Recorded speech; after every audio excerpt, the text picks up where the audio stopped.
அருட்பெரும் ஜோதி அருட்பெரும் ஜோதி தனிப்பெரும் கருணை அருட்பெரும் ஜோதி. ஆன்மீக அன்பர்களே, ஜெயா தொலைக்காட்சியின் இனிய நேயர்களே, உங்கள் அனைவருக்கும் பணிந்த வணக்கம். இன்றைய தொடக்கத்தில் ஜோதி வழிபாட்டினுடைய அங்கமாக திகழக்கூடிய நம்முடைய வடலூர் வள்ளல் பெருமான் சொன்ன அருட்பெரும் ஜோதியோடு நான் தொடங்கியதின் நோக்கம், வள்ளலாரை பற்றி எளிய கருத்துக்களை இந்த மண்ணுலகில் பரப்புங்கள் என்று அடியேனுக்கு பலமுறை கைத்தொலைபேசியில் நிறைய பேர் செய்திகளை அனுப்புகின்றீர்கள். தமிழ் சமூகம் இந்த மண்ணுலகில் கொண்டாடப்பட வேண்டிய ஒரு ஞான வேள்வி சித்தர் யார் என்றால் வடலூர் வள்ளல் பெருமான். இறைவனை உருவமில்லாது ஜோதி வடிவில் வழிபடுவதற்கான புதிய அத்தியாயத்தை இந்த மண்ணில் வகுத்து காட்டிய வள்ளல் பெருமான். இன்னும் சொல்ல போனால் அவருடைய ஒற்றை சொல் நம்மை அப்படியே உற்சாகப்படுத்தும். கண்மூடி பழக்கமெல்லாம் மண்மூடி போக வேண்டும். நாம் நிறைய சாஸ்திர சம்பிரதாயங்கள், சடங்குகள் இவற்றை முன்னுரிமை கொடுத்து இறை வழிபாட்டை பின்னுக்கு தள்ளிவிட்டோமோ என்று எண்ணிய போது கண்மூடி பழக்கமெல்லாம் மண்மூடி போக வேண்டும் என்று இறை நெறிக்கு புதிய அத்தியாயத்தை எழுதியவர் வடலூர் வள்ளல் பெருமான். வாடிய பயிரை கண்டபோதெல்லாம் வாடினேன் என்று ஜீவகாருண்யத்தை, நாம் வெறும் பயிர் வாடுவதற்கு மட்டும் வள்ளல் பெருமான் வாடவில்லை. முதலில் ஜீவகாருண்யம் என்றால் என்ன என்றால், ஓரறிவு தொடங்கி 6 அறிவு வரைக்கும். ஓரறிவுனா புழு பூச்சி நடப்பன ஊர்வன பரப்பன என்று சிந்திக்கக்கூடிய மனிதன் வரைக்கும் எல்லோரிடத்திலும் அன்பை கடைபிடித்தல் தான் ஜீவகாருண்யம். அதை இந்த மண்ணுக்கு சொன்னவர்.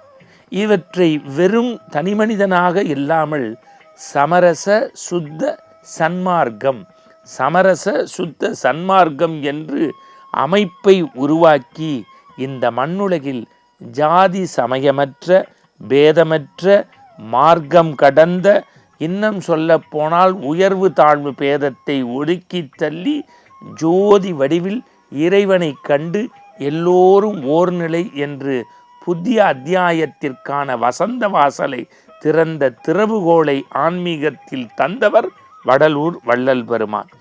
எல்லோரும் இறை பக்தியை வலியுறுத்திய போது இறைநெறியோடு தமிழ் வளர்ச்சியை தன் வாழ்க்கையில் நெறிப்படுத்தியவர் வள்ளல் பெருமான். இன்னும் சொல்ல போனால் தன் பசியை பொறுத்து கொண்டார், ஆனால் பிறர் பசியை தீர்த்தார். தன் பசியை பொறுத்து கொண்டார், பிறர் பசியை போர்த்தார். பசித்த மனிதனுக்கு முன்பு, பசியோடு இருக்கும் நபருக்கு முன்பு பக்தியை பற்றி பயிற்சி பட்டறை எடுக்காதே, இறைவன் குறித்து சிந்திக்காதே. அவன் பசிப்பினியை போக்கினால் மட்டும்தான் அவன் தனித்திருந்து விழித்திருக்க முடியும். எனவே அவனுடைய பசிப்பினி போக்கு என்று உலகத்தில் அணையாத அக்னியாகிய பசி நெருப்பை அணைத்து அணையா அடுப்பு மூட்டி அன்னம் பாலித்த பெருமை வள்ளல் பெருமானுக்கு உண்டு. இது யார் தேர்ந்து வந்ததுன்னா, வேடிக்கையாக சொல்லுவாங்க, தாயை போல பிள்ளை நூலை போல சேலைன்னு. வள்ளலாரை பற்றிய ஒரு சிறு வாழ்க்கை வரலாறு புத்தகத்தை படித்தேன். ரொம்ப வியந்து போனேன்.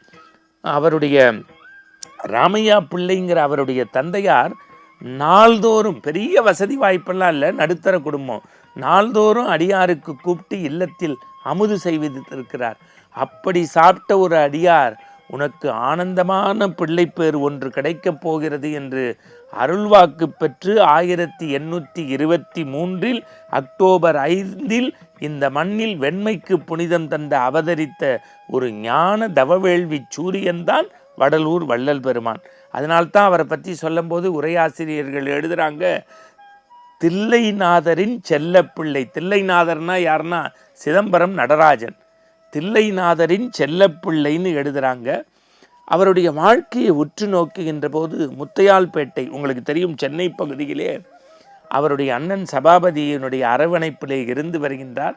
அவர் பெரிய உபன்யாசகர். அவருக்கு உடல் நலம் குன்றிய போது மாற்று ஏற்பாடாக பெரிய புராணம் பேசுவதற்கு படிப்பறிவு கம்மி என்று குடும்பத்தால் வர்ணிக்கப்பட்ட வள்ளல் பெருமான் போய் அன்றைக்கு பல மணி நேரம் பெரிய புராணத்திற்கு கொடுத்த விளக்கத்தை கேட்டு கேட்டவர்களும் அதை ஏற்பாடு செய்த செட்டியாரும் மெய்சிலிர்த்தார்கள் என்று வரலாறு சொல்கின்றது. நம்முடைய தமிழகத்தின் தலைநகரம் சென்னையிலே இருக்கக்கூடிய கந்தகோட்டத்து முருகன் மீது இளமை பருவத்தில் தன் மனதை பறிகொடுத்தவர். பொதுவாக வடலூர் வள்ளல் பிரானினுடைய சிறப்புகளை பார்க்கின்ற போது அந்த தொண்டமண்டல சதகம் அவர் பாடியது. அதைவிட சிறப்பு என்ன என்றால் சிவநேச வெண்பாவை சொன்னது, திருவருப்பா சொன்னது. வைத்தியநாதத்திற்கு யாரு நம்முடைய உங்களுக்கு தெரியும், மாயவரம் பக்கத்தில் இருக்கக்கூடிய வைத்தீஸ்வரன் கோயிலினுடைய வைத்தியநாத சுவாமிக்காக பதிகம் பாடியது. இன்றைக்கும் உடல் நோய் போவதற்கான பதிகம் வைத்தியநாத பதிகம்.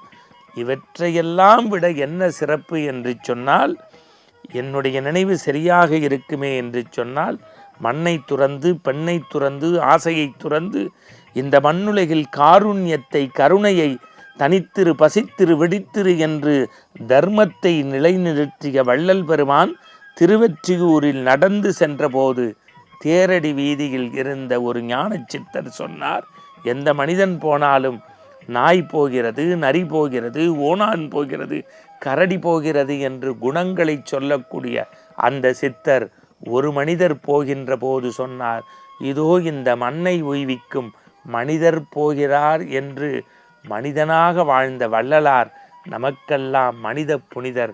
அந்த வள்ளலாரை மனதில் நிறுத்தி வள்ளலார் கொள்கை காருண்யத்தை ஜீவகாருண்யத்தை கடைபிடித்து வாழ்ந்தால் வாழ்வின் எல்லா நாளும் ஆனந்தம்தான். அருட்பெரும் ஜோதி அருட்பெரும் ஜோதி தனிப்பெரும் கருணை அருட்பெரும் ஜோதி. மீண்டும் நாளை சந்திப்போம். வணக்கம்.